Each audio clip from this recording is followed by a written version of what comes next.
Hello అండి, అందరికీ నమస్తే. Welcome to my channel. ఈరోజు వీడియోలో పాలకూరతో కూర ఎలా చేసుకోవాలో చూపించబోతున్నానండి.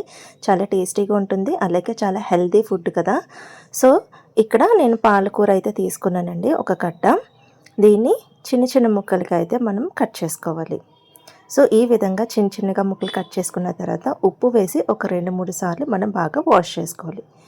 ఇప్పుడు స్టవ్ వెలిగించి కడాయి పెట్టుకొని అందులో 2-3 టేబుల్ స్పూన్ల వరకు నూనె అయితే వేసుకోవాలండి. నూనె కాగిన తర్వాత ఆవాలు, జీలకర్ర, మెంతులు వేసుకోవాలి. తర్వాత కట్ చేసి పెట్టుకున్నటువంటి ఉల్లిపాయలు, పచ్చిమిర్చి ముక్కలు వేసి దోరగా అయితే ఫ్రై చేసుకోవాలి. ఉల్లిపాయలు కొంచెం ఫ్రై అయిన తర్వాత కట్ చేసి పెట్టుకున్నటువంటి టమాటా ముక్కలు కూడా వేసి ఫ్రై చేసుకోవాలండి. టమాటా ముక్కలు కొంచెం సాఫ్ట్ అవ్వాలి కాబట్టి ఇప్పుడు మనం మూత పెట్టుకుందాం ఒక 2 నిమిషాలు. ఇప్పుడు మూత తీసి చూద్దామండి.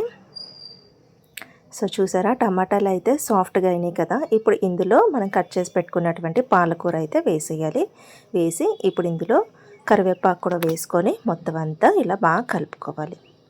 ఇలాంటి ఆకుకూరలు ఉన్నప్పుడు మనం పప్పులోనే కాకుండా ఇలా కూర చేసుకొని తింటే కూడా చాలా టేస్ట్గా ఉంటుంది. ఇప్పుడు మూత పెట్టుకుందామండి. ఒక 2 నిమిషాలు దీన్ని ఇలాగా కుక్ చేసుకుందాం. ఇప్పుడు మూత తీసి చూస్తే చూసారా, చక్కగా ఉడికింది కదా. ఇప్పుడు ఇందులోకి కొంచెం పసుపు, ఒక టేబుల్ స్పూన్ల కారం, ఒక హాఫ్ టీ స్పూన్ ధనియా పౌడర్, టేస్ట్కి సరిపడా సాల్ట్ వేసుకొని మరొకసారి ఇలాగా బాగా కలుపుకొని మరొకసారి మూత పెట్టుకుందామండి.